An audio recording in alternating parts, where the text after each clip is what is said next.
Okay, so dealing with classroom adversities, activities that build resilience. So before we start, allow me to introduce myself.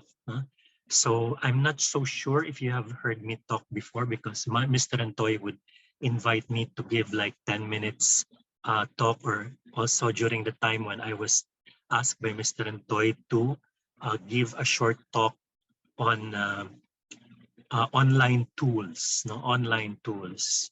So, but just the same, allow me to introduce myself. I'm Mr. Regencia, but you can call me Rutch. Okay, that's my nickname. Now, don't ask me why my nickname is far from my first name. You have to ask my parents, because I have brothers who are Butch, Dutch, Hutch, and I am Rutch. Mukhang wala nang napili yung parents ko na letter, kaya letter R na lang pinili nila. Okay, and I'm a graduate of the University of Santo Tomas.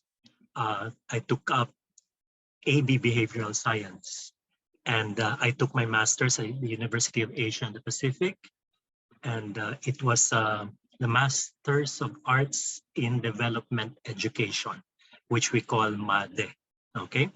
And I have been teaching for 31 years.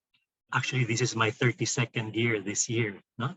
27 years spent at PAREF Southridge School, and 5 years at PAREF Northfield School. That's why you see in my background, it says PAREF Northfield School. Anyway, hindi na natin patatagalin pa, no? Because mas importante ang talk kaysa sa speaker. Okay, so that is why let's begin with our topic for this afternoon. Okay, and I hope you can hear me well. If you cannot, please just comment or put in the chat box that my voice is not that loud. So just inform me. Okay, thank you very much. So first, let us identify what adversities actually mean. No? Alam naman natin kung ano yan. Yan sa Tagalog ang mga tinatawag nating mga kahirapan, or ang tinatawag natin sa English na difficulties. Especially at this time of the pandemic, no, na online classes tayo. Mukhang maraming adversities na encounter ang mga estudyante natin. But then, today, we will also learn certain activities that build resilience. Yung resilience naman, tinatawag nating katatagan, or your ability to cope and rise above the difficulties.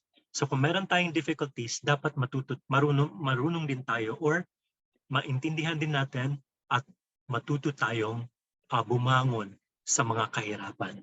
That is why we have this seminar that we have this afternoon, so that we can more or less get to learn from the experiences that the speaker went through. Okay, that is why it's important for us to go through with this type of seminar. Let me now begin.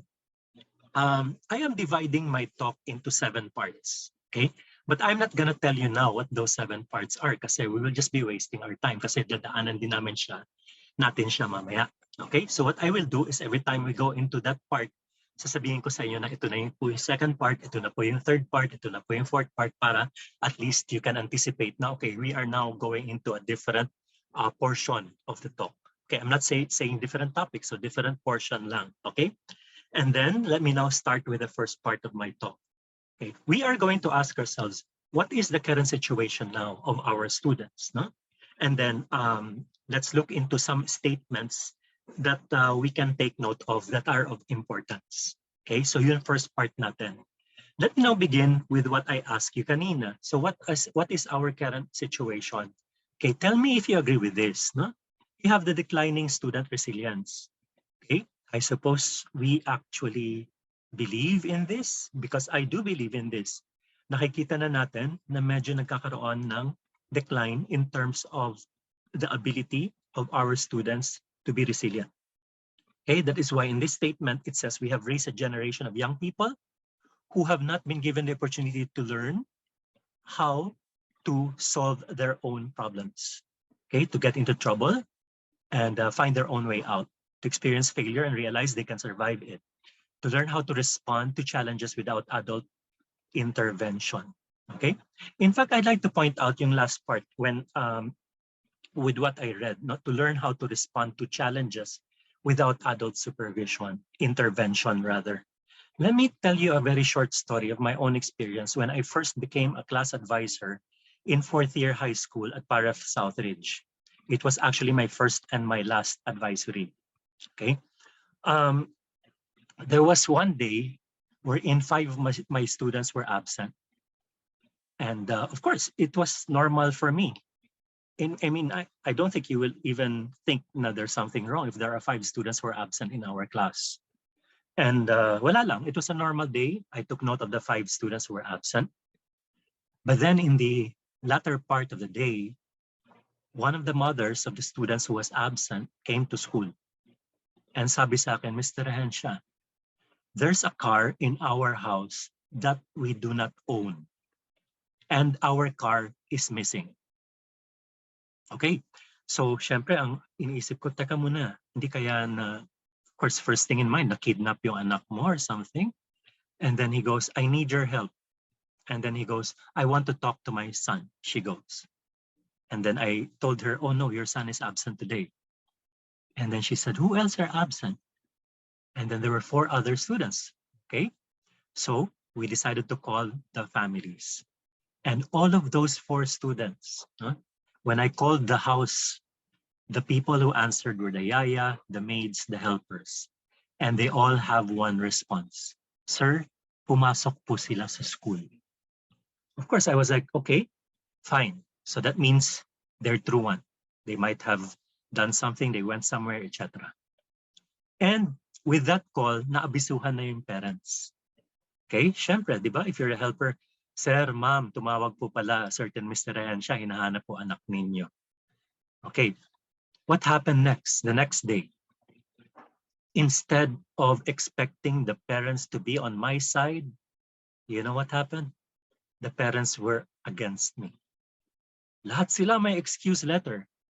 Okay, there was one who said na, I met the mom in person and nakipag-away pa yung nanay sa akin and told me, Mr. Regencia, why don't you believe my son? And sabi niya, my son went to the computer shop and then nagka-LBM, he went to the toilet, walang tissue, he even used his undershirt to wipe his ass off.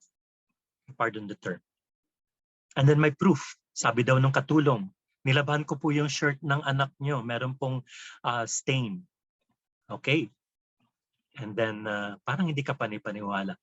Another one, a doctor who wrote, the parents asked the doctor to write an excuse letter for their son. Nagkaroon daw ng check-up. Tinawagan ko yung doctor and the doctor confirmed. But God works in mysterious ways.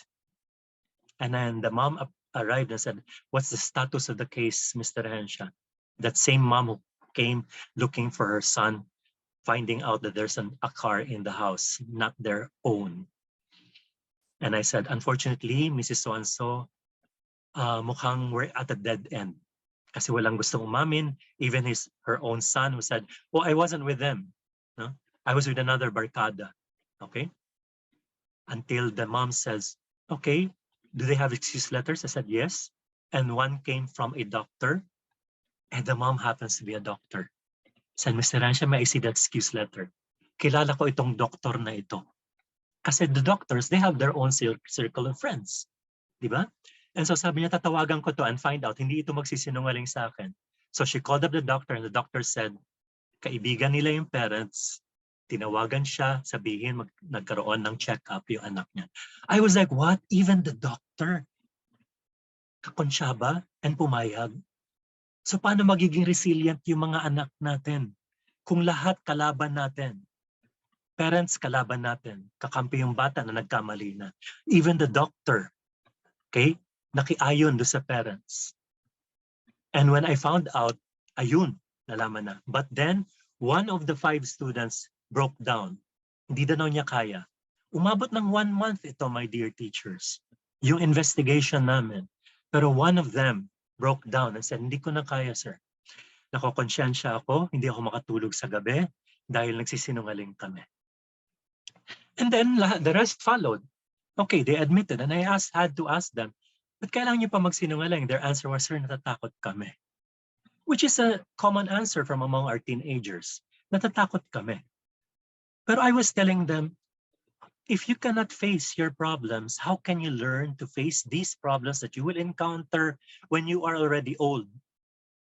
Ano yan? Tatakbo pa rin kayo sa parents nyo? Wala. Nahihirapan tayo because marami tayong kalaban. So yung adversities na nakikita natin na encounter ng mga bata, meron pa tayong kalaban apart from them. And these are the parents who have become their ally instead of ours. Kaya ang hirap. But the good news is they were able to rise above that situation. And actually, I think some of them are out of the 5, siguro 3 out of the 5 are married and have children now. But it was a good lesson for them to swallow. Natuto sila. Pero it had to take us teachers for them to learn this. That's why important po ang role natin. Very important. Even if it's online at this moment, it's very important. Allow me now to continue. So now here's what we have. Okay, so the young people going to college, still unable or unwilling to take responsibilities for themselves. Still feeling that if a problem arises, they need an adult to solve it. Okay, now I'm not sure if you have experienced this, pero pagdating sa application sa college, di ba yung mga parents na dumarating sa office, at least that's my experience in Southridge, even in Northfield, parents would go, complain, na sabi, bakit hindi nasabihan yung anak ko ng deadline? And then when you look at their application form, sulat ng nanay. Ang kulang na sabihin ko, nanay, kayo na po ang mag-apply at kayo na po din ang mag-enroll. Okay? Kasi yung bata, wala. Huh? Kulang sa backbone. But then, they need our help, my dear teachers. Okay, they need our help. That is why, that's what I said, today that is what we're going to learn. Okay, the faculty, and these are the following statements that are of importance. Take note of this. Okay, totoo ba ito, teachers? Faculty are expected to do more hand-holding. Sabi nga niyang Constantino, di ba? Hawak kamay, di kita iiwan sa paglakbay. Okay lang naman kung you guide them, pero huwag mo namang hawakan yung kamay niya at ikaw nang bahalang mag-lead sa kanila. Okay? So the hand-holding kasi is too much. Parang spoon-feeding na yan. And then we're expected to lower academic standards and not challenge students too much. Kasi daw masyado nang na-stress and so forth and so on. Okay lang naman kung valid. Walang problema. We can always adjust. Pero to give them everything that they want, medyo may problema tayo dyan. Okay? And students are afraid to fail. They don't, okay, they are afraid to fail and they don't take risk that they need to be certain about things. And failure is seen as a catastrophic and unacceptable. Okay? And then students email about trivial things and expect a prompt response or reply. Okay, this is very common in Northfield. I've experienced this. No? Yung tipong, sir, bakit si Mr. Sonson hindi nagre-reply? Kailangan namin immediate response. A weekend. No, give it to your teachers, guys. Give it to your teachers. And then I just wanted to share this with you. Just happened before this talk. I had a class kanina in personal development. And many of them made a mistake in one item. Okay? And they were complaining. And then one of them really felt so sad. And I was like, guys, one mistake, iiyak ka. I told myself, of course, I did not tell him that, no? Kaya lang, I'm alarmed. I'm alarmed. And I had to tell them, guys, grades are not everything. Okay? Kasi sa kanila, sir, we want to get perfect in your class. And I was like, guys, one point. Okay? Hindi ko talaga naintindihan kanina. Bakit umiyak itong isa, malungkot, parang nasira na yung kanyang mental health or something to that effect. So kailangan nandun tayo. No, I have to process it with them. In fact, it took me some time to be able to move on to the next lesson because I had to process it with them. And then take note of this. No? According to Peter Gray, in his Declining Student Resilience, failure and struggle need to be normalized. Students are uncomfortable not being right. Growth is achieved by striking the right balance between support and challenge. This is what I was telling you about, the support coming from us teachers. No? Kailangan may balance yan. Pag may challenge, kailangan may support. But we need to reset the balance point. We have to make sure that, okay, we have become a helicopter institution, which is bad, gentlemen. Okay, I'm sure you've heard of the helicopter, parents helicopter institution. Medyo tayo nag-hover sa mga bata, making sure that they're okay. And it's something that we have to learn to let go of. Okay? And here are some statements that I promised you that are of importance. That's why let's take a look at this. Okay. Let me just check my mga comments. Zoom takes attendance. Okay. Sorry about that. It has to do with attendance. Okay. So let me now mention this to you. This statement came from Angela Duckworth. Angela Duckworth happens to be the CEO and founder of Character Lab. Okay. This statement is very important that we have to remember. Gritty people have a growth mindset that when bad things happen, they don't give up. Question is, sino ba yung mga gritty people na alam natin? Okay? Who are the gritty people? These are the people with grit. Pero ano ba yung grit na tinatawag natin? Ang grit na tinatawag natin ay ang, okay, let me move on to the next slide. There you go. Passion, and those people who have passion and perseverance toward long-term goals. My dear teachers, ito po yung mga tao na kayang umangat o tumayo pagkat nadapa. Because ito yung mga tao, that's why you notice long-term goals. They are like the ones running a marathon. They are not the ones running in a 100-meter dash. Na pag natumba, tapos na po ang laro.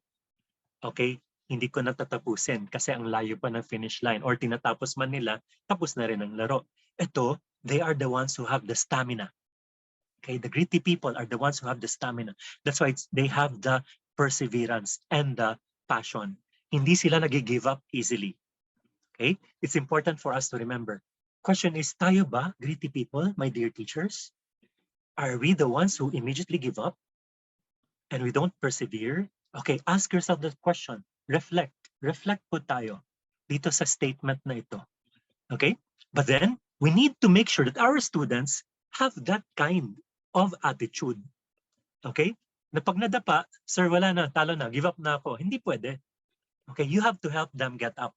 And so therefore, you have to make sure, another important statement, that we understand your child's emotion and to enable for us to enable to help them reach their potentials. Now, ito yung malaking question na gusto kong itanong sa atin.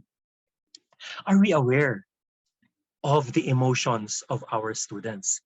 And if we are, what do we do about it?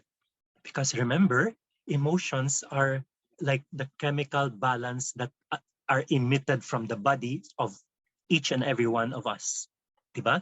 Kaya nga sabi ni Paul Ekman, meron daw 7 types of emotion. No, may anger, merong joy, merong sadness, and so forth and so on. But then later on, a psychologist named Rutch, okay, said, tama naman si Ekman, pero kailangan meron tayong opposite poles, no? Opposite emotions. Kung meron joy, syempre may sadness. Pero between joy and sadness, meron niyang certain level, okay, of the certain level of emotion. Pwedeng mas malakas or pwedeng mas mahina. Okay, pero yung normal emotion would be the joy. Pwede siya maging ecstatic, no? Kasi masyado siyang masaya. So yun ang sinasabi nila. Which we actually see amongst our students. Kaya lang, have we ever asked ourselves this question? What triggers emotions? I'm sure, okay, maybe some of you are not aware of this. What triggers emotions are number 1, the temperament. Number 2, the personality of the person, the personality of our students. And number 3, the environment.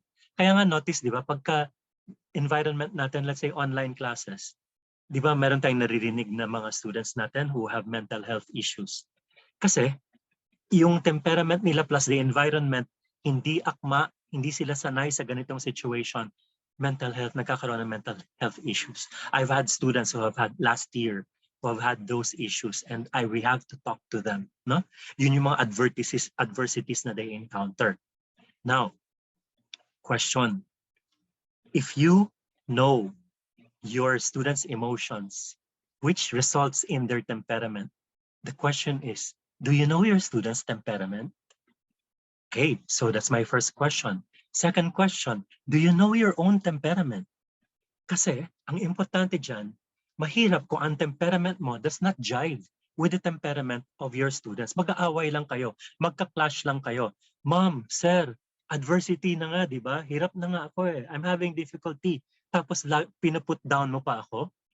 Eh kasi yan ang temperament ko. By the way, teachers, how do you call this? The temperament daw that is most associated with teaching would be phlegmatic. Okay, yung mga phlegmatic. And I found out that I'm actually phlegmatic. Huh? And it's so interesting to note na when we had this activity in personal development among my students, and then I showed them the characteristics of the different temperaments, tinanong ako ng mga bata, sir, I think you're phlegmatic. So sabi ko, see, naintindihan nila, no? Alam nila na ganito, etc., etc. Kasi mga phlegmatic, we are the caring people. Okay? We care for our students, no? Medyo mahirap pag choleric. Okay? But let me continue by focusing on the temperament. Yung sinasabi ko sa inyo, di ba? Kailangan maintindihan natin mga bata. I'd like to share with you another story. Okay? The fourth year students of Southridge, we have our student seminar held at Banawe in Ifugao and Sagada. Okay? Yun yung something that they look forward to. And then one time, we had our parang free time. So para hindi sila idle, the teachers decided to give them this puzzle or riddle that they will have to solve. Okay, so excited sila. They were all doing it, no, answering it. And then it was time for dinner. So everyone sat down except for two people, a priest and a student. Ay nanap namin sila, sana ba si Father so-and-so? Sana yung bata. And we saw them arguing with each other. Okay? Nag-argue sila, hindi ako tama, ako ang tama, Father, hindi ako ang tama, estudyante ka lang, no? Ako ang tama, ganon, no? And then we had to call Father, Father, sit down with us now, please. And then, mamaya na yan. And then the priest was so upset. And he was like, ang yabang ng batang ito. Ayaw magpatalo. And then, my mind was working. I said, Father, sa loob-loob ko. Kasi Father, you are choleric. And the boy is also choleric. So, makikita mo yung attitude ng dalawa. Pareho sila, kaya naglalaban sila. So, kaya kailangan, my dear teacher, sana, we also get to know our students' temperaments and our own temperament so that we don't get to clash with our students. Okay? Meron mga sanguine. Mahal na mahal natin sila. Oh, this boy, this girl gives us joy in class. Mahal na mahal ko siya. Samantalang ito, ang tahimik. Eh, malay mo, phlegmatic siya or melancholic. Okay, ito isa. Ang galing-galing, ang talino. Okay, choleric. Okay? So, alam mo na choleric siya. Unfair naman kung siya lang ang mahal mo, kung siya lang ang favorite mo. So we have to know this. We have to be careful so that we get to know who, we have to treat everyone fairly because we know their temperament. And so when they encounter adversities, we know how to deal with them because of their temperaments. That is why knowing these things, emotions, temperament, personality, okay, we get to know their inner strength. Okay, nakikilala natin sila more. And if we get to know them better, it's easier for us to develop and nurture them. And hindi na natin sila papahiyain. Hindi natin sasabihin na ang bobo-bobo mo. Hindi natin pwedeng sabihin na ikaw wala ka nang ginawa kundi mag-ingay. Okay, we have to look into the temperament. And alam na natin temperament nito. I want to nurture this person. Okay, and I want to give him positive words. Words of acceptance. Okay, that's why it's important. Okay, so those are the things that we need to remember with regard to where we are and the present situation and certain statements that we get to know of. So far, so good, my dear teachers. I hope we are all learning something new. Now, the next part, okay, part 2 na ito po ng aking talk for this afternoon. Why it is important to develop resilience. Okay, again, I go back to the term resilience. Ito yung kahirapan or the difficulties that our students this is the way that our attitude should be, rather, no? Resilience, our attitude should be resilient pag merong difficulties. So ability to get up or rise up immediately when we encounter difficulties. Pero bakit importante? Every child and teenager will face challenges in life. Alam natin yan. Okay? In fact, kahit na hindi pa kayo umattend sa seminar na ito, sasabihin niyo sa akin, sir, alam na namin yan eh. Matagal na yan. No? Talaga naman lahat tayo, pati nga tayo, sir, di ba? We all encounter challenges in life kahit sa pagtuturo natin. True. Pero this is my next question, my dear teachers. Do we provide challenges to our students? Yun ang magandang tanong. Kasi lagi nating sinasabi na yung mga bata ngayon, kabataan, hindi resilient. May challenge lang, wala na. But do we provide them challenges so that we can help them know how to face these challenges? Let me give you a very concrete example. This is the story of Rutch, not his real name. One of my students in Northfield, I saw the potential in the boy. Ganyan naman tayo mga teachers, di ba? We look for students who have the potential. Kaya lang, ang problema, yung nakikita natin, yung mga magagaling na. Okay? Okay, ang galing nito. Pwede ka maging leader, tumakbo ka sa student council and so forth and so on. Ito rin yung kwento sa akin actually ni Mr. Rentoy sa akin noon.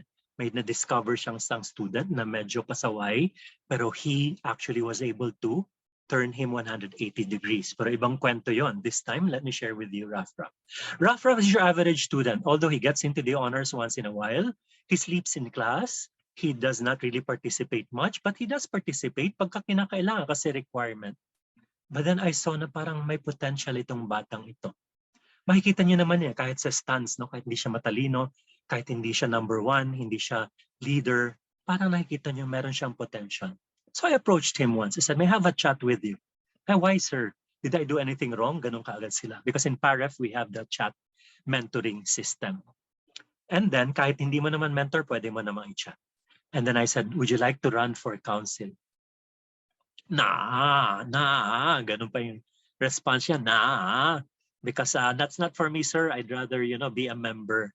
Kita niyo yung attitude, di ba? Ganon. Pero I did not give up. I prayed for it. And I said, Lord, please help me enlighten him, guardian angel. And then I told him, you don't have to answer naman now. You can actually answer maybe over the weekend. You can think about it. And then Monday, you can give me an answer. Okay. Monday came. You know what his response was? Yes, sir. I will run for council. Okay, good. So that was a challenge I was giving him. This is my challenge to you, which I told him, I'm challenging you. Okay? And then what am I supposed to do, sir? Nahihiya ako to face the public and so forth and so on. Okay. So I told him, write your speech and then say your speech in front of me. Ganyan lang. Think na ako lang ang kausap mo habang kausap mo lahat ng tao. Okay. So fast forward. He was able to survive. Did he win? No. He did not. After that, he said, sir, I don't want to run anymore in council. Okay, I accepted it. Pero sabi ko, walang iwanan. Walang iwanan. No? Because remember, I saw his potential. And then I want him to move on, move up. Because remember what we always tell ourselves. Diba? We know this in philosophy, diba? You have the potential and the actuality and the potentiality. Hindi naman makakarating yung potential do sa actuality kung walang agent that will actually help that potential to reach the actuality. Kaya ikaw dapat yung maging agent to reach that actuality. I did not give up on him. In fact, I'd like to move on to the next one. We can't protect our children from everything as they get older. Okay? Which is again true. Okay? We cannot protect them. So they need to protect themselves. Okay? But they need our help? Yes, they need our help in order for us to be able to assist them in this situation. Now, the story of Raf. Let me now proceed to the third one. Positive words and actions help build resilience. I told him, I will not give up on you. Okay? I told him that maybe there are other areas wherein you can be good at. Okay? And I said, like what, sir? Di ba nakakatawa kasi small school kami. Parang ano pa nga ba, sir? Di ba ang lit ng school natin, 200 plus lang tayo. So ano pang pwede kong salihan? So he was what? He was not confident. Maybe he was skeptical. Okay, wala siyang tiwala no sa teacher, pero sabi ko, Raf, there will be a time, no? Huwag tayong magmadali. Okay? But positive actions pa rin, positive words ang binibigay ko sa kanya. Encouraging words. Okay? Because remember, he experienced losing already. And then the opportunity arose. The opportunity arose. Anong nangyari? Now, okay, I'm supposed to go to number 5 on this, but might as well tell you now. Now he is the team captain of the Angkor House in Northfield. Paano nangyari yun? Di ba ayaw mo na? Nagkaroon siya ng realization. Nagkaroon siya ng enlightenment. And he said, sir, I'm gonna apply for Angkor team captain. Sa Northfield kasi may dalawang houses. I'm not sure if you're familiar with the houses. If you're not, just think of Harry Potter. Okay, may mga houses na naglaban-laban. So sa Northfield, Angkor and Vinta. And then I said, good, apply, go. And he applied. And he was accepted, he was interviewed, he was accepted to be the next team captain. He's now the team captain of Angkor this year. And proud moment on my part because I saw the resilience of the boy. Hindi ko siya pinabayaan at I never gave up on him. And number 4, teach certain skills will help children deal with life's challenges. Okay, ito yung question ko sa inyo, di ba? Do you give them challenges? In my personal development, okay, I do believe in the theories, pero I don't really like to follow na theories, okay, ito, gagawin nyo, etc. Ang ginagawa ko is discover yourselves. So what do? I tell them, guys, discover your skills and talents. And then you tell us, you show us your skills and talents. Challenge yan sa mga bata kasi nahihiya sila. But then, okay, fine, it's a requirement, pero at least they get to discover themselves and their talents and skills. Kahit na skill niya is just to make sure they finishes the Rubik's Cube. Okay? Nasanay ako sa rubrics. Sa Rubik's Cube. So, kahit ganun lang. And we are able to teach them by discovering it on their own. Okay? So again, we're not spoon-feeding them. Marami tayong pwedeng maging performance task, my dear teachers, with regard to that. Okay? And so we are actually teaching them and dealing it with themselves. And lastly, goal setting, persistence, and managing emotions help kids in later life. So again, as what I said, nandun tayo. Pero wag natin silang hawakan and to bring them there. Let them bring themselves to where they want to go. And we will be there to assist them. Okay? And make them realize na, uy, kaya ko pala, sir. Okay? And therefore, it's important for us to set goals. And that goal has to be persistent and they have to manage, again, their emotions. Because as what we learned in the statements before is that we make sure that we understand and take care of the emotions of our students because ito yung result ng temperament nila. Okay? And one important thing that I'd like to tell you is this, which I always tell my students, and they have learned from this. Kasi pagka nagre-reklamo na yung mga bata, mga galit, etc., etc., how do we manage their emotions? Just tell them, guys, anong problema? Sir, kasi you set the deadline at this time, and ganyan, ganyan, ganyan, ganyan. Okay, guys, you don't have to shout. You don't have to say it that way. You can tell me properly. Because we have no control of the situation, but we have control over our attitude. Okay, that's what I always tell my students. So therefore, what do we do, sir? Talk to me about it, but don't shout at me. Don't complain like you are brats. Talk to me properly. Because you have no control of the situation. And so therefore, your attitude should still be good. Parang ano yan, nagda-drive ka, di ba? Galit na galit, nagmumura ka dahil traffic. May control ka ba sa situation? Wala.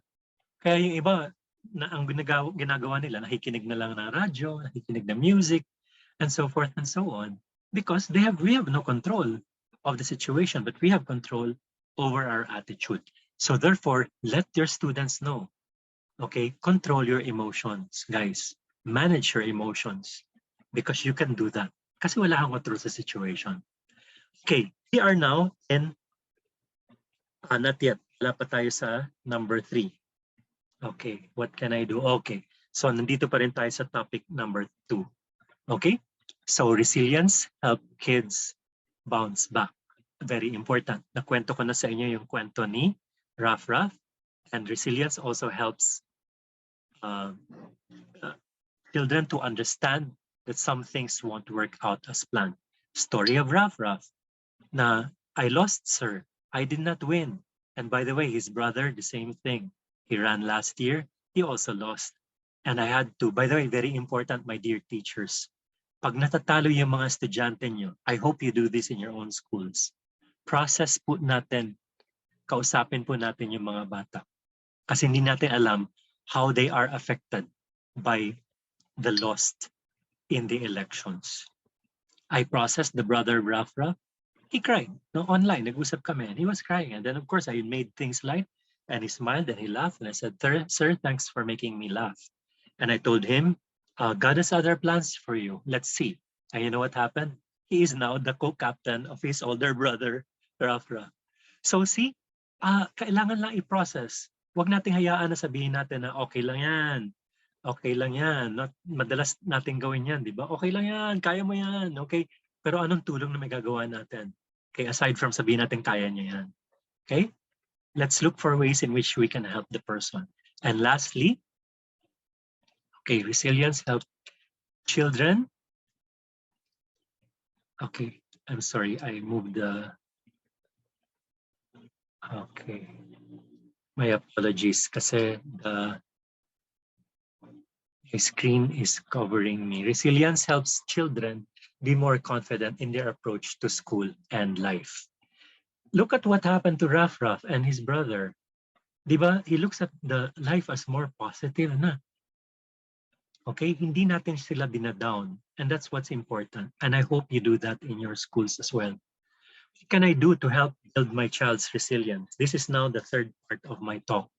So anong dapat kong gawin para ma-build ko ang resilience sa aking mga anak o sa aking mga estudyante, whom we consider, by the way, as our children? Okay? So ito, number 1.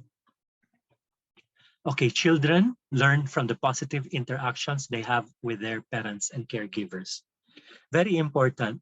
Kung hindi nila ito natatanggap sa mga parents nila, sana matanggap nila ito sa mga teachers nila. Let me share with you another story of one of my students from Northfield. He was in grade 12 at the time when this happened. He came to my office, personal information office. He knocks at the door. He was looking for his mentor. His mentor wasn't there. I was the only one at the office at that time. And I said, "Sir, may I speak with you?" And he was crying. And I said, "Yes, of course." Important thing to remember, by the way, dear teachers, when your students say that, "No, may I speak with you," please drop everything and talk to the boy or to the girl, not to your students. Okay?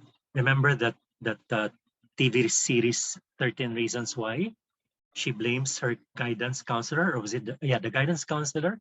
Because the guidance counselor said, "No, I may speak with you." No, and look what happened. She committed suicide. Okay? And yet the guidance counselor was saying, of course, defending himself.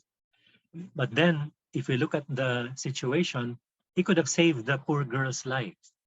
Okay? So I said, "Yes, I'm putting everything down and listen to you." And you know what he said? He said, "Sir, last night I committed suicide." Of course, I did not show my reaction. I was just listening to him. "Okay, may I know why?" And then his response to me was, "Sir, I'm tired. I'm fed up. My parents don't actually listen to me.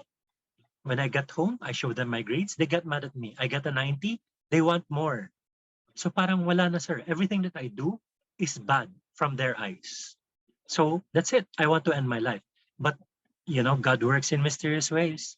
He committed suicide by drinking the whole bottle of Tylenol. Of course, the next day, buhay siya, nagulat siya, and then he just vomited everything. And then he came to school telling me about it. Then his guidance counselor arrives, his mentor arrives, we talk to the mentor, guidance counselor, and then we had to call the parents. This is where you'll be surprised, my dear teachers. Dumating yung nanay and tatay. The nanay has this very strong personality. Galit siya. Ang sabi niya, okay, let me just recreate the situation. Pasok siya. Nasaan na siya? Nasaan na siya? Nasaan ang anak ko? Saan yung dinala ang anak ko? Ganun siya. Then, we told her that your son is in the clinic. We have to see kung merong reaction yung ininom niyang Tylenol last night. And then, they talked to the guidance counselor. And you know what we heard from her own mouth? Pardon the terms, my dear teacher. I have to say this bad word, but you have to hear it. She goes, "Gago pala siya. Dapat sinaksak na lang niya sarili niya para namatay na siya." Coming from a mother, diba? So how can you have children, okay, who will be resilient if your own parents are your enemies. Di ba ang hirap ng kalaban? Ang hirap ng adversity. Parents ang kalaban mo. And I was just telling myself, gosh, pasalamat ka nag-survive ang anak mo. Okay? Okay, so they went to the clinic. But here is the good thing that happened. Ito yung naniniwalaan talaga ako na hindi kayang tiisin ng ina ang kanyang anak.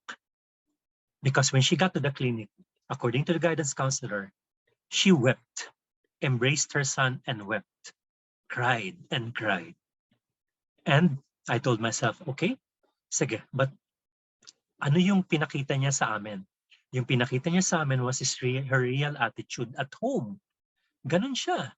Hindi pinapakinggan. Okay, you're not a good student, you're not intelligent, and so forth and so on. Puro negative. That's why it's important for us to remember this statement. Learn, okay, from the positive. Children learn from the positive interactions. In fact, this can include teaching problem-solving skills and showing how to embrace and learn from mistakes. By the way, what happened? Fast forward tayo do sa nanay. The nanay came, I think, a month or two later to Northfield because the cell phone of her son was confiscated. The rule in Northfield kasi is the parents will have to be the one to pick it up from school. The mother knocks at the door calmly. I didn't even recognize her. Very calm siya. Excuse me, is Mr. So-and-so there? Because my son's phone was confiscated and I'd like to pick it up. And then I said, okay, just wait for Mr. So-and-so. He'll be coming in soon. Then Mr. So-and-so came, they talked, and she was so malumanay. And then that's when I realized na, wait, she's the mom whom I saw 2 months ago, who was so practically screaming at all of us. But what was her change? Why did she change? I suppose there was a realization. Okay? And she learned her mistake, she embraced it, and she learned from it. So yung nanay naman na naging resilient in this process. And I suppose the boy was also resilient. But then what is the problem solving that we need to let them solve? Ito yung mga problem solving in life. I just wish that all schools will have these mentoring chats that we do in the PAREF system. Kasi in the chat, you don't give the answers to the students. Of course, we give them advice, but we let them answer to their own concerns. Like one time I had a mentee who was telling me, sir, what do you think? I like this girl. Liligawan ko ba siya o hindi? And then I said, what do you think? Sir, I'm running for honors. Di kaya masira yung pagiging honor student ko pag niligawan ko siya. Baka kaya yung attention ko may digress. And then he goes, sir, hindi na siguro muna. So what do you think, sir? Alam mo, sagot ko sa kanya, are you listening to yourself? You actually practically answered your own question. Yun ang kagandahan sa mentoring. Because you teach them problem-solving skills that they themselves get to answer. Okay? And then you give them that opportunity to be resilient. Okay, may problema ako. How do I get up from this problem, resolve this problem, and so forth? Okay? And third thing, it's also about having an optimistic outlook. Okay? Madaling sabihin, mahirap gawin. Lalo na kung may problema tayo, tapos we go to online class, ang laki na nga ng problema natin sa bahay, tapos magiging optimistic pa tayo. Di ba minsan galit na galit tayo? Di ba? Like, ikaw, tumahimik ka, you behave, ha? You behave. Okay, yung pinagkagagawa ninyo. But then your students will think, bakit si ma'am galit? Okay, ano kayang meron? Okay? But if you always have that positive outlook, which I said, mahirap gawin, my dear teachers, pero kaya naman natin gawin.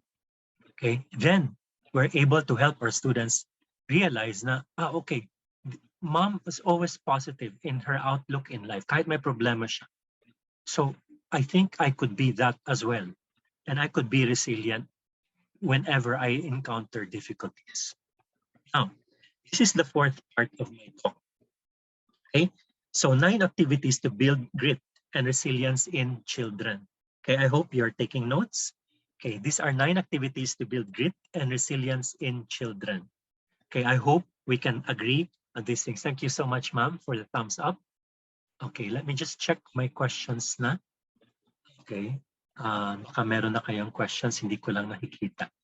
Okay, wala pa naman. Thank you so much. And I hope it's because it is clear. Okay? Help your child find your purpose. Again, mahirap gawin, madaling sabihin. Paano ba to? Paano ba to, teachers? No? Help your child find the purpose. Ano ba yung purpose na sinasabi natin? Okay, let me proceed to the next one. The purpose that we are referring to refer to the goals and purpose in life. Okay? Yung goals and meaning, actually, and meaning in life. Okay? Then talk about the steps that would be required for them to reach their goal.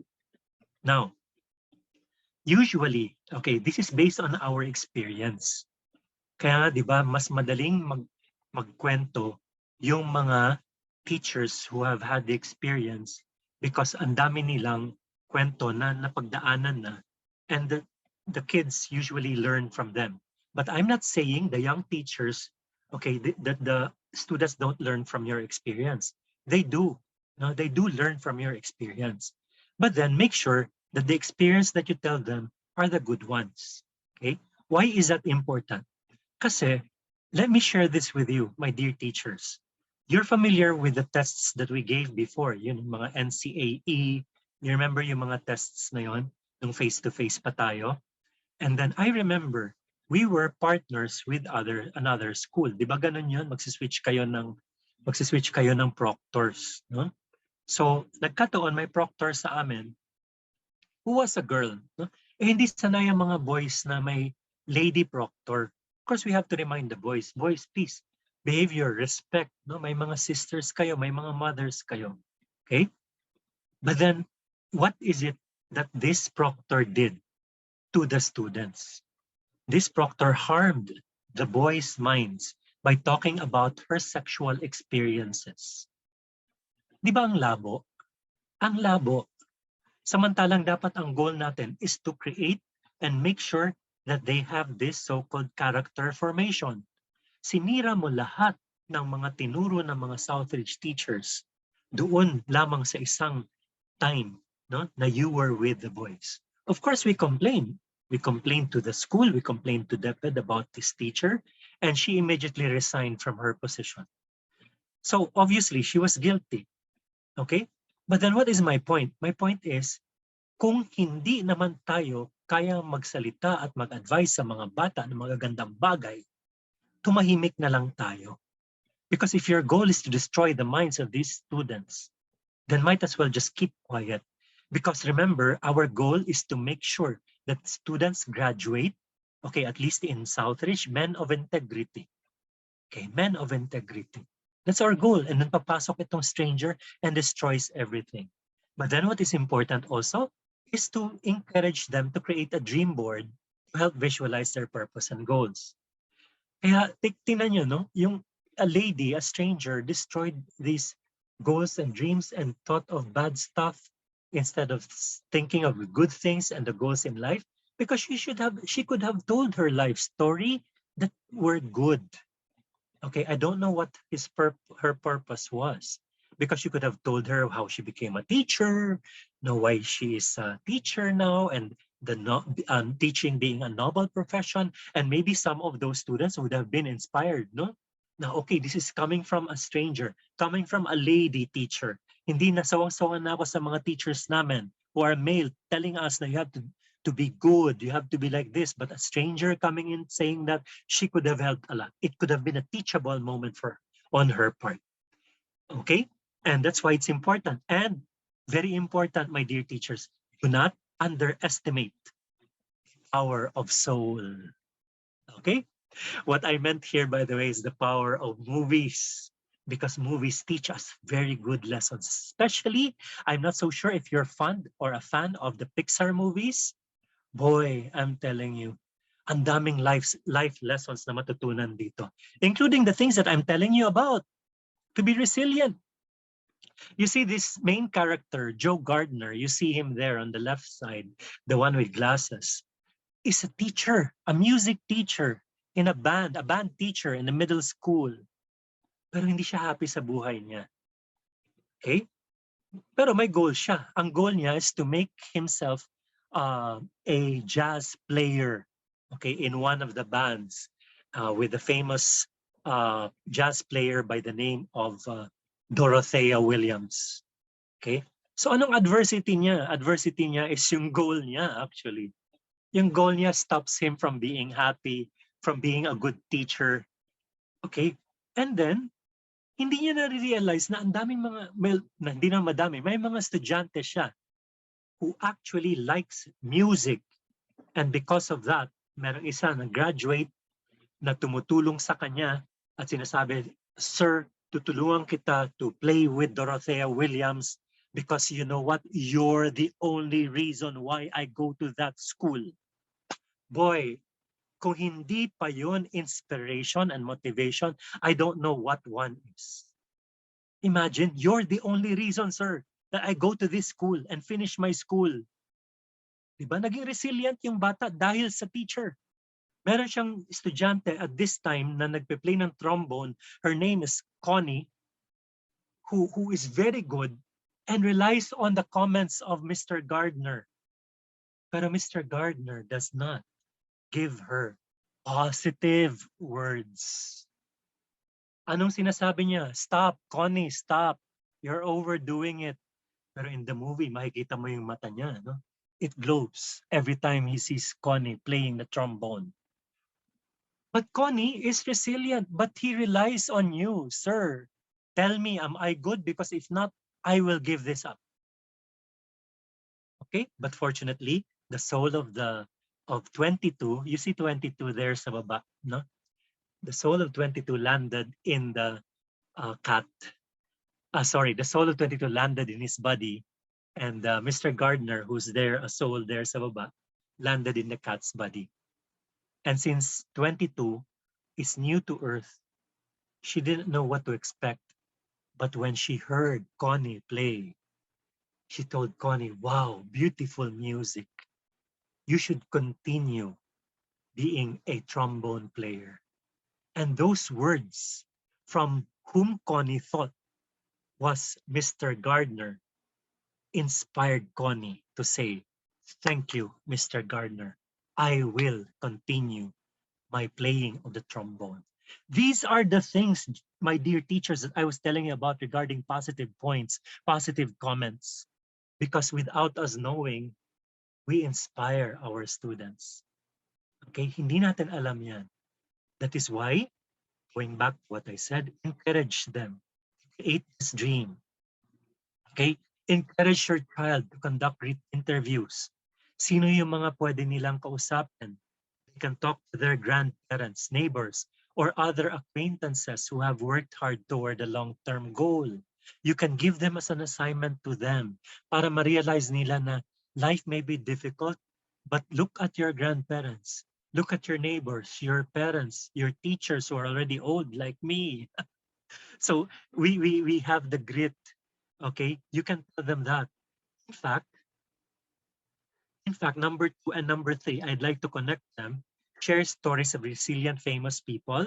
You can actually share stories of famous people and their failures, like Michael Jordan or J.K. Rowling, or many other personalities who gave up, who did not give up, and rose above their difficulties. Excuse me. Why is that?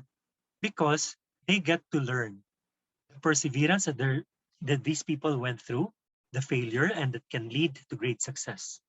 I actually gave my students this as a performance task. My dear teachers, pwedeng-pwede niyong gawin ito as a performance task. In my personal development, I asked them, who is your Renaissance man? And why is he your Renaissance man? Okay, connect it to the virtue that you, because I asked them what virtue they most actually practice and equate themselves with. Connect this to the virtue and the virtue that this person is practicing. Okay? And look into the life of this person, and then explain what you have learned from the life of this person. Of course, some of them will say, "Sir, pwede bang Renaissance man, my mom, a woman?" Of course, pwede. Pwede. What if Mother Teresa? Of course, pwede. Yung title lang naman is Renaissance man. But you can always tell us the life of that person that you learned the most from. Performance task kaagad yun. And from there, they can share and they can actually now connect.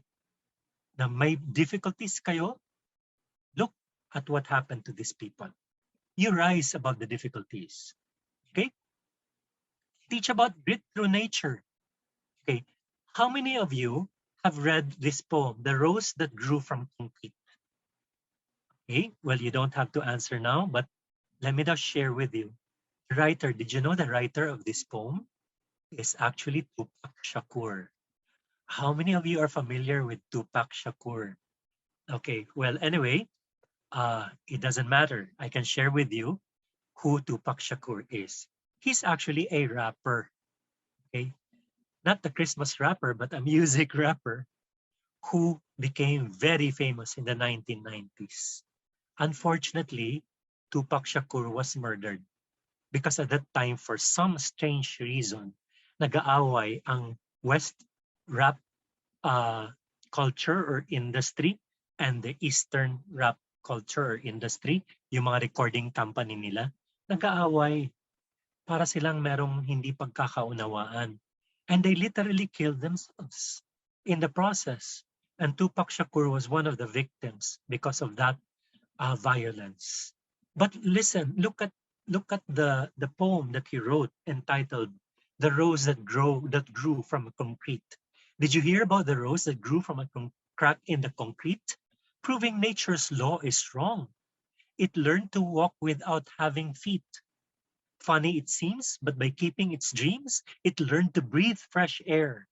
Long live the rose that grew from concrete when no one else ever cared. Whoa, it's about his life. Tupac is the rose here, growing from the concrete, a crack in the concrete. The concrete here is the ghetto, his environment. Remember, an environment of violence, an environment of not caring, a poor environment. Okay? But look at what he said. Nature's law is wrong. It learned to walk without having feet because he persevered. Diba? He rose above the difficulties. He was resilient. And yet people might not realize this. What, sir? Tupac Shakur? Really? Okay. Wow. And we never knew about that, sir. And you can share this with your students. And if they don't know who Tupac Shakur is, you can share some songs or maybe one song that he is famous of and tell them, look, he's famous in the 90s, but his life, he wasn't defeated by poverty. He rose above it and he became famous. So that's an example, dear teachers, no, on how we can actually discuss resilience through nature. Yes, I find the activities very helpful, especially that I am handling students who find it difficult to accept criticism. And we say, thank you so much, ma'am. We do have students who are like that. But then take note of their temperament. But then it has to do with their generation also, ma'am. But then thank you so much that I'm able to assist you more or less in some of the activities that I mentioned a while ago. Maraming salamat po, ma'am. And thanks for your comments, Ma'am Nobility. Thank you. Okay, so we ended with this discussion a while ago about Tupac Shakur and about, there you go, and about the rose and the concrete. Then let us remember this, no, success is not final and failure is not fatal. It is the courage to continue that counts. In fact, ma'am, those students who cannot take criticism, tell them that this is something that they have to accept because this is where they become more resilient. Okay, baka hindi nila kasi nare-realize yan. And I'll tell you a story later on. But allow me now to continue. Number 5 is teach about grit through literature. Okay, actually ito marami, teaching grit through literature. But I'd like to show you this how do we call this? Cartoon, no? Cartoon, comic cartoon, okay? So it's Robinson Crusoe. I suppose we know the story of Robinson Crusoe. He actually was the one who wanted to be isolated on an island. No, he defied his parents, decided to go there, and so therefore he survived. No, he wanted to prove something, that he would actually be able to survive, and he did. That's why, no, isolation and resilience consultant. Okay, and let me share this with you. I had a student before who, di ba, we went to Sagada. At that time, I don't know if you're familiar with Sagada or if you are aware that in Sagada, at least during that time, I don't know now, they actually sell marijuana in public, okay? Because they have certain plantation of marijuana in Sagada, okay? Baka mabaril ako ito. And they practically sell in public. And during that time, my former teacher was passed away na, invited me to join the seminar. And then we stayed overnight in Sagada, which is a big mistake. That's why the following years, we decided now when we go to Sagada early morning, then we go back home after spelunking. And then my co-teacher toured me around the plaza, daming tao. And my students, before kasi, the mentor was called tutor, okay? And then every time I said tutor, my students like it. I said, sir, can you say that again? Tutor. Yeah, sir, tutor. No, ganon. And then, when we got to Sagada, they called me, a shortcut kasi ng tutor for them is Choots. No? Choots. And natural, ang daming lumapit sa kanila because Choots sounds like Jutes. Okay? And so, ang daming lumapit sa kanila. And I said, 50 pesos. And then they were all shocked. No? And then my co-teacher said, guys, stop. And then, sir, we said, Choots. Mr. Rensha, tutor. Okay? But then, there, it's open in public. But then, we need to find out whether our students will actually succumb to temptation. Okay? And then one time, alam mo, hahabulin nila kayo. Wherever you go, if you're in that staying in that place, when you open the window, nandun sila, 50 pesos. Okay? And then one of the students who also happened to pass away already. Okay, sabi niya, sir, let's go down. I need hot water for coffee. Okay, so baba kami. Pagkababa namin, nauna siya. And then inoferan siya. And then maybe he knew I was behind him, but he said, no, I will not buy. And then I told myself, wow, proud moment for me. A proud moment for me. He didn't succumb to temptation and the pressure because these are older people who actually sell them the marijuana. And on my part, I was like, good. But then we had one mentee one student who told me, sir, I'm coming back to Sagada because I want to, on his own, I want to take marijuana. And then I want to prove to you, sir, na I can actually survive this. Crazy, di ba? Crazy. Pero ano magagawa ko? That's his life. The only thing I can do is advise him. Ang ginawa ba niya? Yes, ginawa niya. Nagpunta siya. He stayed there for a week, taking the marijuana. And then a week later, we talked. And then he said, sir, I want to prove to you. Well, he was able to prove to me. In fact, naging student leader siya when he got to college at UST. And then I told him, swerte mo. Pero hindi naman lahat ng tao kagaya mo. Okay? So, again, as long as we did something, that's what's important. Kaya ma'am, you cannot accept criticisms. As long as you did something, okay yan ma'am. Okay, I tip my hats off on you. Kaysa naman sa mga teachers na, wala na yan, wala na pag-asa yan. Hindi ka nga ng criticism eh. Kakusapin pa ba kita? Hindi na. Okay, no. Okay, as long as we did something, that's what's important. Kasi wala silang maibabalik sa atin at sabihin, sir, wala kayong ginawa. Alam nyo na nag-drugs ako, wala kayong ginawa, kaya hindi ako nag-survive. No, they cannot say that to us because we did something. And that's why it's very important that we attend these kinds of seminars because we learn from each other and we get to work on something new in our own classes. Okay, and of course there are certain literatures like the Little Engine That Could, or Dr. Seuss, or The Places You'll Go. Diba, remember, I think I can, I think I can, I think I can, and then I know I can. So na-convince na siya. Okay, so we can encourage our students, read these kinds, or at least teach them. Okay, and then connect the lessons to their own life, and then talk about their challenges and response to failures and how to live with grit. Again, this is an important experiential activity. Okay, yung tipong share. Okay? In fact, I'm happy to tell you na in my advisory class, no, I do not just go with the routine. Yung tipong check attendance, okay guys, reminders, okay, tapos. We have activities. In fact, I provide them with like an activity, like my favorite movie. Okay, so in the morning, I introduce, this is what we're going to talk about, and Juan de la Cruz will talk about this. And then in the afternoon advisory, yun ang kikwento. Na-excite sila kasi bago. So therefore, kung meron tayong adversities, one of them would be, siguro, pagod na yung mga bata sa routine na ginagawa natin. Nothing new. Online tayo, sir. Walang bago. So how can we teach them grit? Kung paulit-ulit lang din yung ginagawa natin.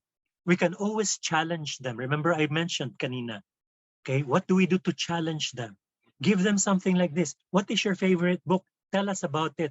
And then this year, in my advisory class in grade 11, we have the so-called nesty. Kasi our classrooms, our classes have so-called class names. And my students called their class the Navy SEALs, the grade 11 vibrant Navy SEALs, no, may virtue, no, the vibrant Navy SEALs. And then, sila mismo nag-suggest, sir, can we have this trivia at the end of the, let's say, every Thursday? We call it the Nesty, the Navy SEALs trivia. And boy, I'm telling you, ang saya. Nakikinig lang ako, ha? Nag-observe lang ako. I even switch off my camera. And then they share a topic for today. What was your lunch today? Okay, yun ang topic for the afternoon. Oh, I had giniling for lunch. And then yan, they take turns. Okay, ikaw naman, Joseph. Ikaw naman, Ryan. No, ikaw naman, Ken. Okay? And then, kwentuhan, tawanan. I said, wow, share mo naman yung food mo. I like that. No? And then, at the end, they would ask me, what about you, sir? What's your favorite food? And then, that's it. Now, they end up going home happy in a way. And then, nawala yung routinary thing na ginagawa nila. Something bago. So we teach them resilience. We have to challenge them, give them activities that they can do in your own classrooms. And then ask, what's the hard part? Okay, so how could we fix? What's your problem? What's the hard part in this situation? Okay, usually I do this in my class. Because di ba meron tayong class, guys, anong problema natin? Bakit kayo nag-aaway? Makikita nyo sa chat box, nagsasagutan sila. Kasi sir, this happened the other day. Kasi sir, he said knock on wood. Eh, di ba that's superstitious belief? And then he would ask us, what do you rather do? Pray? Of course, we'd rather pray than knock on wood. Yung mga ganon, no? So, di ba? Napaka-intense na situation. Kung ikaw, anong gagawin mo kung ikaw yung teacher? Ask them, ano bang problema natin, guys? Tell me. So, okay, you told us the problem. Sige, let's try to resolve this. Okay? What's the hard part? How can we overcome it? Sir, kasi no one wants to give in. Okay? And then the other one will say, sir, it was just a joke. Okay, so we learn to accept that. But then that's one activity that you can do in your class. You have to learn to ask them. Alam nyo, based on my experience, teachers, the students like to voice out how they feel, kaya nga emotions kanina, and then you listen and then do something about it. And then all things which greatly hurt me, greatly teach me. It is something that they have to learn. Okay? Okay. And it always, I have to keep track of time. Okay, it always seems impossible until it's done, according to Nelson Mandela. And we all agree. Di ba? Yung tipong, sir, hindi ko naman kaya yan. Then later on, uy, nagawa mo. Like last week, I actually guested sa Forticast, which is like a, how do we call this? A show. It's not a podcast. or a podcast that can be seen. Kasi may mga podcast na naririnig nyo lang parang radio. This one is like a podcast. And the topic was about soul. Okay. And two of my presidents of the Mariners Directors Chair, which is the movie club of Northfield, I told them I will not guest if you two are not included. So sinama silang dalawa. And then the other boy says, sir, ang hirap, nahirapan ako, mahiyain ako eh. So ang gawin mo, gawin natin to. So hindi to talaga kaya, tapos I will talk and answer. So binigyan kami ng questions na sasagutan namin. You know what I asked them to do? Sagutan nyo na itong questions na ito. And then put it in front of you. And then mag-acting na lang kayo. Kunwari, nagsasalita kayo, pero binabasa nyo pala yung inyong sinasabi. And he survived. And he said, sir, akala ko hindi ko kaya. Kaya ko pala. And that is where, again, we teachers can enter into the picture. Pag sinabi ng bata na hindi mo kaya, let me assist you. Sabi ko yung term na assistance, hindi ko sinabi, let me hold your hand and I'll take you there. I did not say that. I said, let me assist you. Because that is where they will learn and become resilient. Okay? Follow the hard thing rule. And what is the hard thing rule? Take note of this, my dear teachers, the 3-part hard thing rule. Number 1, each family member chooses the hard thing to pursue. It could be an instrument, a sport, or an activity. Number 2, everyone must finish what they start. And number 3, no one gets to pick the hard thing for anyone else. No? Kailangan kung ano yung pinili mo, dapat yun. Okay? You cannot pick the hard thing of the other person. Okay? Dapat walang magdodoble. Let me share this with you, my dear teachers. In my grade 11 class this year, kasi ito pa pwede kong i-share sa inyo, pag may birthday yung estudyante nyo, gawan nyo ng digital card. Kung merong magaling na estudyante sa klase nyo, gawan nyo because it makes them feel good about themselves. Okay? So I came up with a digital team crew. So every time na may birthday, gawin nyo to. Birthday niya, gawin nyo yung card. And then they pass it on to the classmates. They write their dedication. And I forgot lang the app that we used. I could have shared it with you. Nakalimutan ko. And you can have it for free. Okay, I forgot. Sorry, teachers. I forgot about that app. And then, biglang, okay, tuwan-tuwa ako. Nangyayari, no? So, 3 na yung nag-birthday. And I asked them, so, sino sa mga birthday celebrants nakatanggap ng birthday card? Wala pa. And it was supposed to be a surprise. Taka muna, 1 month ago pa yon, yung last na nag-birthday. Alam niyo ang sagot nila sa akin, teachers? Sir, okay lang yan. Basta ginawa natin. I was surprised. I was like, wait, what? You're gonna take note of number 2, huh? Everyone must finish what they start.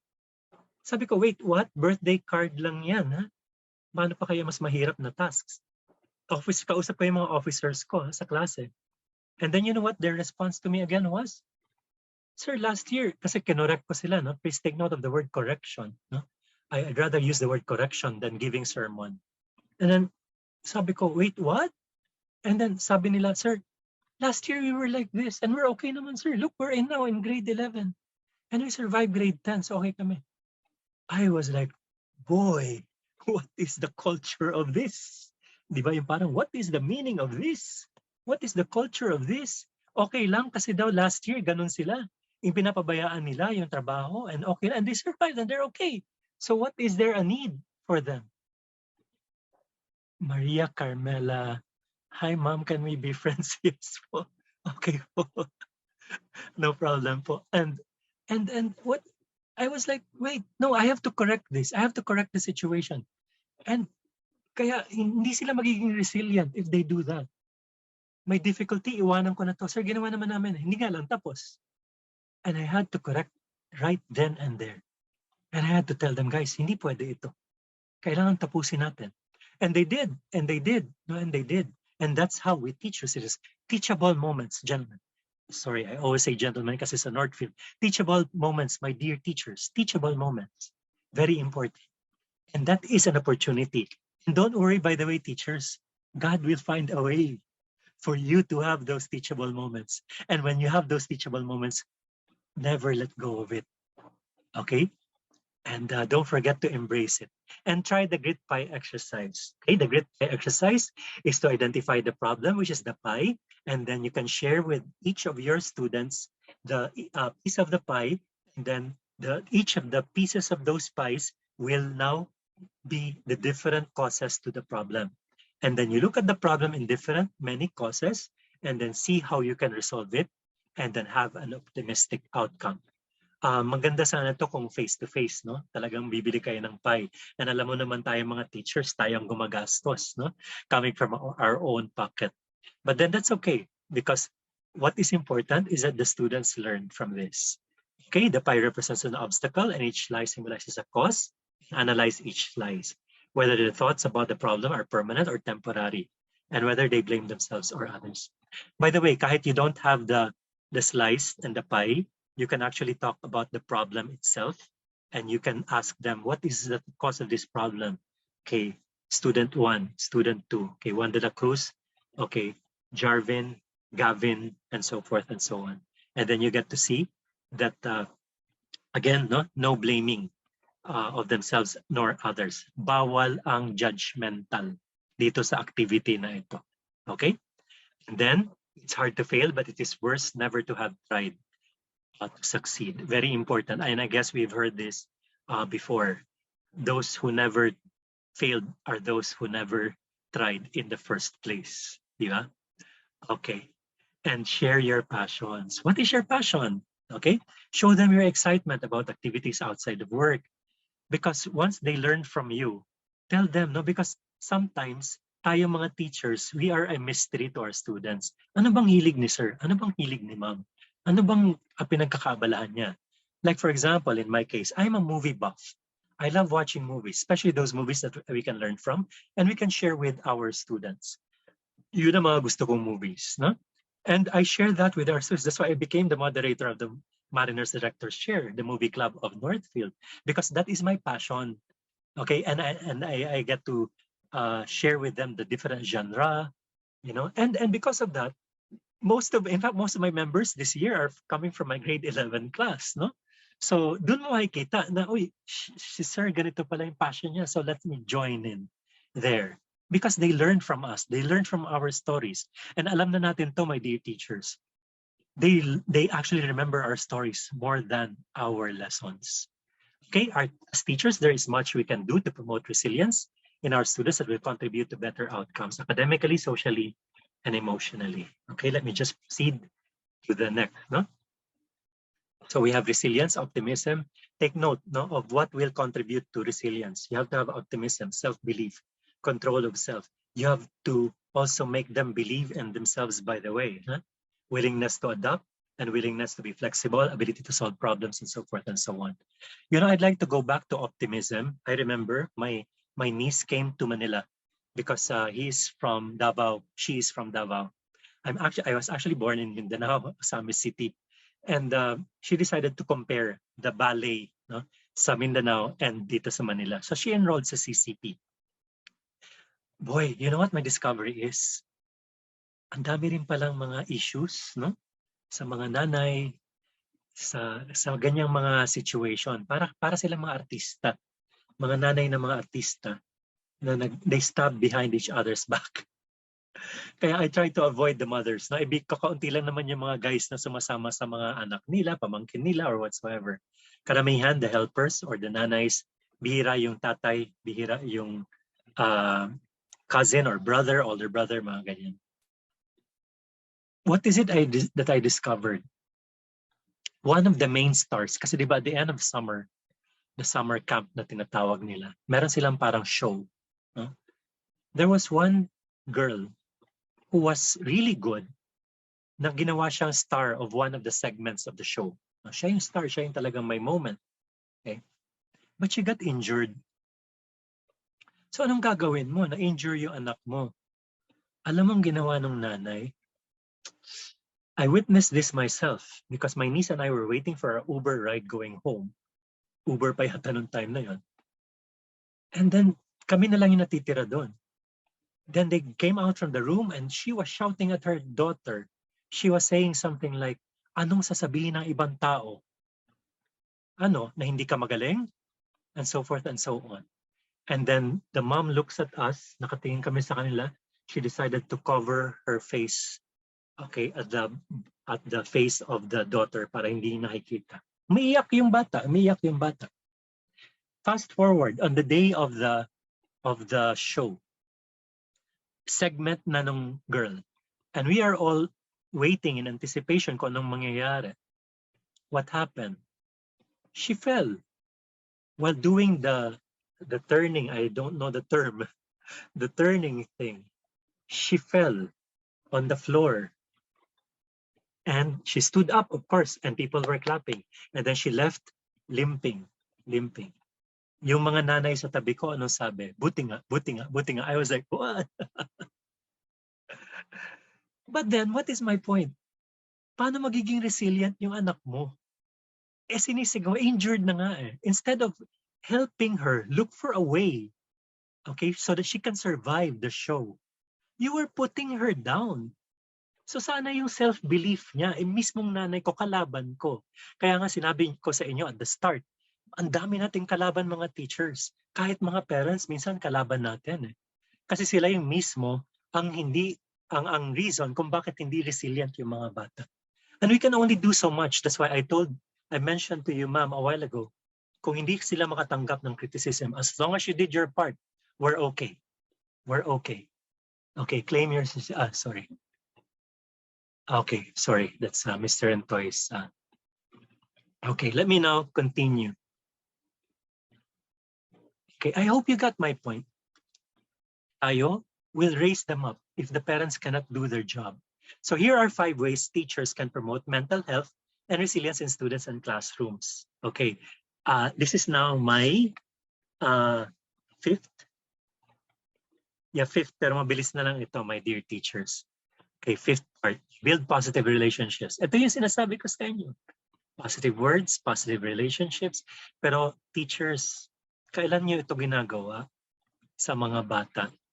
Advisory, even in your classes, my dear teachers. You know, in my religion class last year, I will always end my religion class with a song. And I teach them that song. And the boys love it. So every time we have the next meeting, they anticipate already. Diba, that's one of the emotions, by the way, from Elkman. Sabi niya, anticipation is one of the, or I think it was Pluchik who said anticipation and surprise. Okay, yun yung opposite. And then, ina-anticipate na nila. And then they were like, sir, I don't know this song. I don't know this song. Sing with me. Kasi meron namang mga YouTube videos, by the way, na lyrics lang. Walang mga people, no? Lyrics. You can just look for that in YouTube. This song, let's say, One God lyric video. Okay? And then, it creates a lot of positivity. Kasi meron silang ina-anticipate. Hindi ito yung usual lesson natin. Okay, tapos na. Guys, okay, naintindihan nyo? Tapos, bye. Sir, hindi ko naintindihan. Bahala ka na. Online tayo. Mahina wifi ko. Sorry. Okay? So, again, no? Adversities nila. In fact, some of them, adversities nila, mahina yung wifi nila. So, what can we do? We can always tell them, sige, we can have another meeting. Maybe I can have a remedial class. Ganon lagi, support system and positivity. And then teach social emotional skills.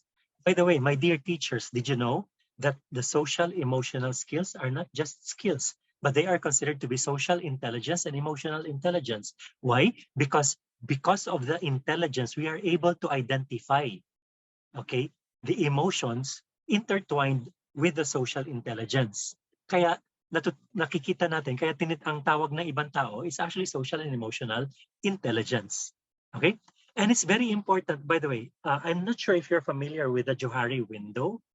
Johari window.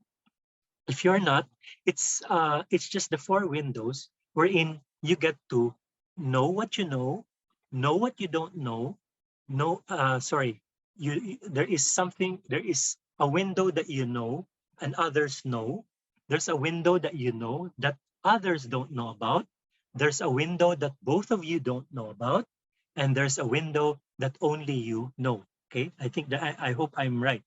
Anyway, so I did this as my activity to my class because remember that remember that social emotional intelligence will have to be, there has to be awareness and management.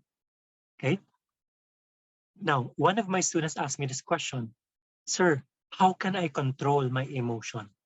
My response to him was, be aware of what emotion do you emit. Number two, learn how to manage it. Okay. And then teach them how to do that. Now, when I came up with that Johari window, okay, it's actually positivity in action, in motion, because you get to tell them, okay, to write something positive about their classmates.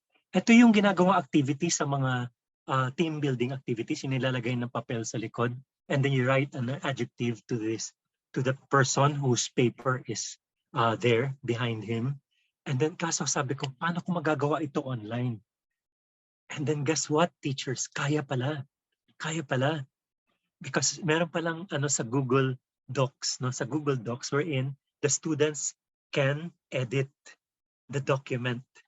Okay? So I did that. I made a page for all of them and they edited it. They put in the adjectives.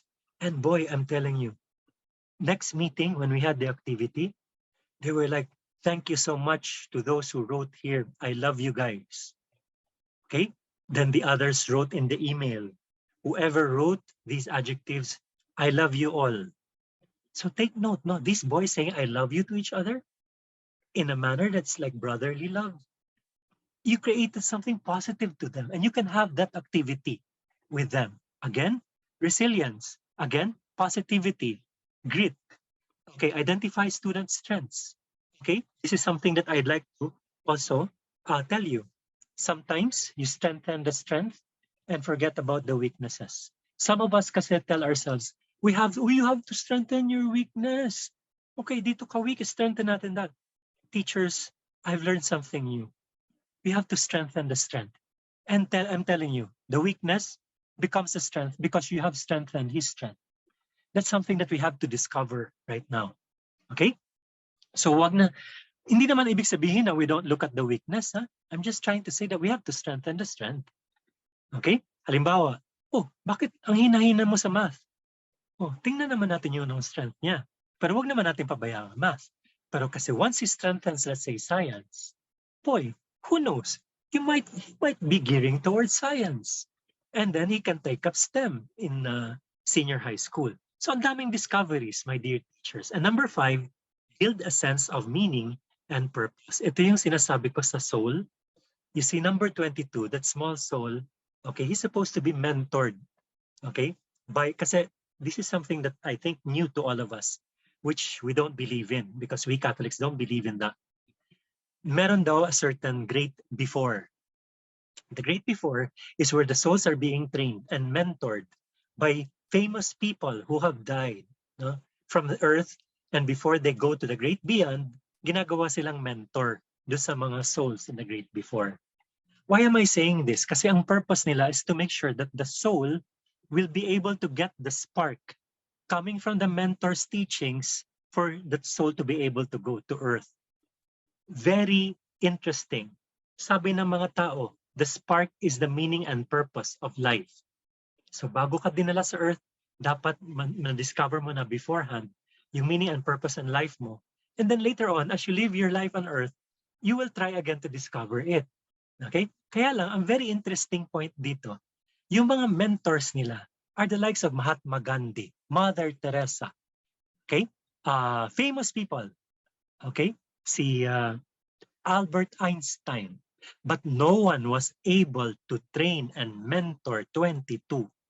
Kaya 1 billion people na, pero yung 22 hindi pa nakapunta sa Earth. Okay? But then look who was able to mentor him. Mr. Gardner, an ordinary teacher like us. So wag tayo mawala ng pag-asa, my dear teachers. Life has a meaning. And let's transfer that meaning and purpose to them and find out what the meaning and purpose of their life is. Kaya ang ganda ng movie Soul.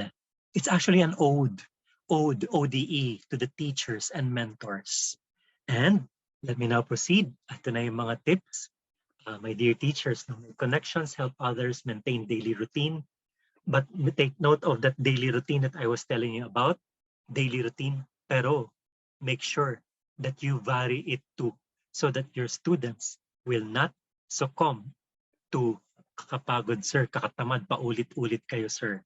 Take regular breaks, promote a balanced lifestyle, keep moving toward the goals you care about, nourish a positive self-view, cultivate an optimistic outlook, and develop your ability to play to your strengths and keep on learning. That's why it's good that we attend seminars like this because we keep on learning. Now, this is the sixth one, classroom activity. Okay, now resilience quotes, discussion starters. This is my advice to you. Okay, it's good for you to actually come up with this activity. Pwede niyong gawing performance task. Like get a quote that you want and then explain to me what you understand about it. Pero lagyan niyo ng rubrics na yung quote na hanapin nila will be something that will help them become resilient. Okay?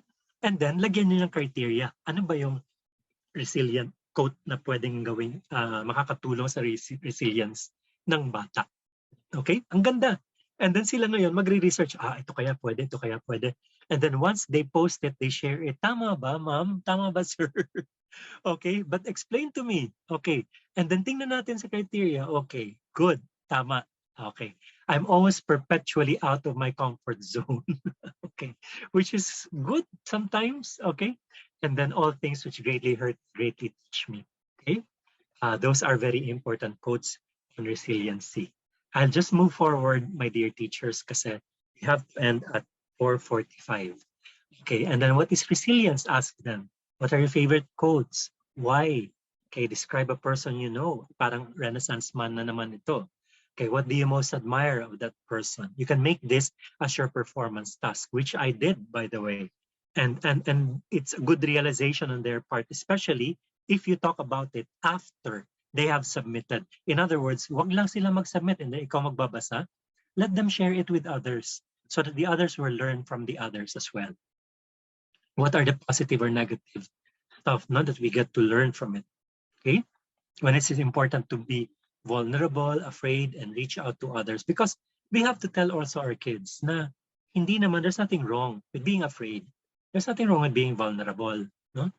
But then sa tamang panahon, hindi yung bawat ano na lang, kibot, takot ka mag-recite, okay, takot ka, so we have to do something about it. Then what skills do you possess that help you be resilient? Okay, bravery, determination. Ito yung, by the way, ito yung activity na pinagawa ko sa mga bata.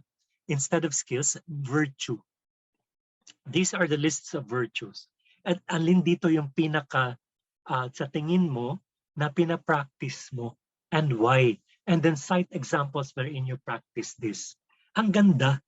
Kasi pag sinabi nilang bravery, okay, bravery, sir, because nung time na nanood kami ng scene na natakot ako, pero now I can now sleep because I'm more brave, because hindi naman pala totoo yung mga nasa pelikula, no, yung Conjuring, si Valak, hindi naman pala totoo, no, yung mga ganon. Okay, what skills would you like to improve?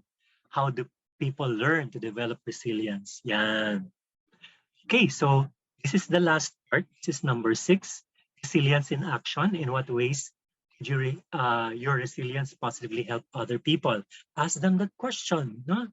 Paano makakatulong yung resilience mo if you think you are already resilient? Our activity showed resilience on your part. Pero paano ka naman makakatulong ngayon sa ibang tao? Yun. So we have to realize na hindi lang para sa kanila. Kailangan halimbawa sa best friend mo. Best friend mo, kaklase mo. Paano ka makakatulong sa kanya? So you're now helping each other out. Kasama ka dun sa nagtutulong sa kanila. You are now lifting them up because of the things that you are doing. And hindi lang sa mga estudyante, kundi sa ibang tao rin. And then what problems in the world, such as those related to poverty and abuse, would resilience help? This is a very good activity, especially for the high schoolers, no? For the high schoolers. Kasi aware na sila sa mga poverty, abuse, and so forth and so on.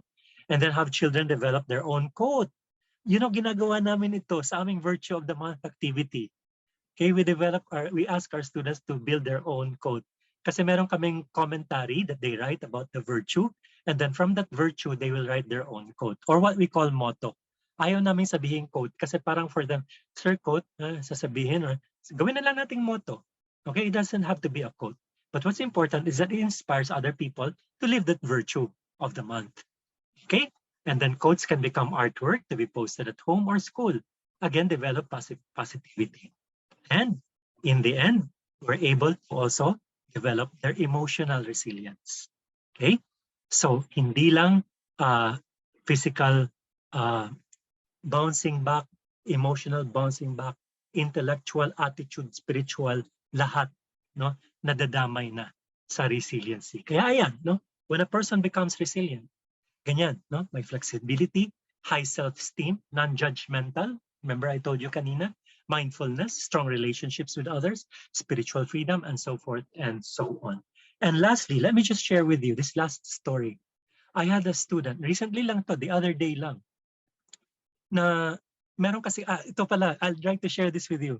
Before my students attend the advisory class, meron na akong pinapost na sa classroom, yung what I call the jumbled up words. Nahuhulaan nila, no? So I inverse the letters, okay? Tapos hulaan nila. So na-excite sila. Then one of them, the number one of the class, would wake up. Sabi niya, sir, this is my reason why I wake up early in the morning. Wow, di ba? Parang, wow, resilient. No, my reason why I wake up in the morning. Eh, one time, tama yung sagot niya. Pinost niya doon sa GC namin, which is the rule. Pero merong isang kaklase niya who did not, who answered it through my PM instead of the GC. But then I considered him the winner. Reason, because he needed the bonus point.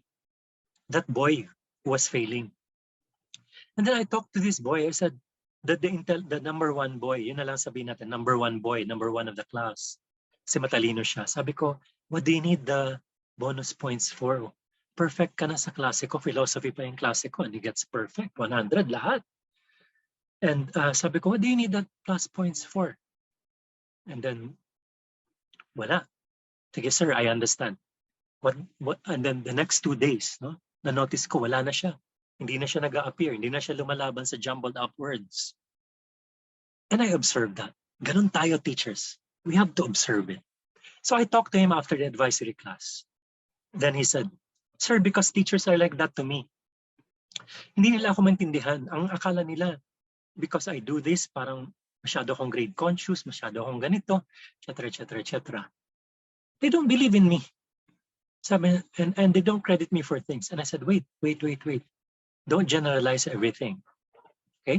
Because in life, there will always be people who will do that. But there are people who will actually credit you for the things that you do. Like who? I said, like me, your class advisor. Sabi ko, I'm sure you know this. Every time you get perfect, I credit you. I actually tell the boys, everyone that in class that, okay, class number one boy got 100% again. O nga no, sir. So it made him realize these things na hindi niya alam. Kaya yung resilience niya, wala. Kasi akala niya, lahat ng teachers would put him down. Grade conscious ka kasi. Number one ka naman, pero ganyang ugali mo, mga ganon. Without realizing that there's this person who believes in him. And that one moment made him realize all this. Oh nga no, sir. And then I told him, okay, you better go because you're late now. Kasi yung advisory class namin ends at 8:15. We have 15 minutes to prepare for the next subject. And then chinek ko, you're 5 minutes late. You have to go. And you know what his response to me was? Sir, 5 minutes of my class is nothing compared to the 1 minute that I have with you. Of course, I was like, deep inside, I was like, whoa. But then, lagi ako nire-remind ni Mr. Antoy, Mr. Hensha, we are just instruments in this world. So don't be too, kasi before when I was a young teacher, I was like that. No, I'm gonna cry, etc., etc. So I just kept my composure. And I told him, thank you. But that's divine intervention. Okay, by His grace, that happened. But how many of us will take time off to talk to these boys? And how many of us will get to observe na, Bakit biglang nawala na siya? Excited siya to jumble up words. That's when we have to have the keen eye, my dear teachers, in order for us to discover, okay, our own resiliency. Kasi I know mahirap, but we cannot give up. And we have to be resilient ourselves in order for our students to be resilient. So I end by going back to our first slide, dealing with classroom adversities, activities that build resilience. I hope, my dear teachers, that you did learn something new today. And I do hope that those activities that you learned this afternoon, you will be able to apply them in your own setting. So thank you so much, my dear teachers. Have a pleasant afternoon to everyone.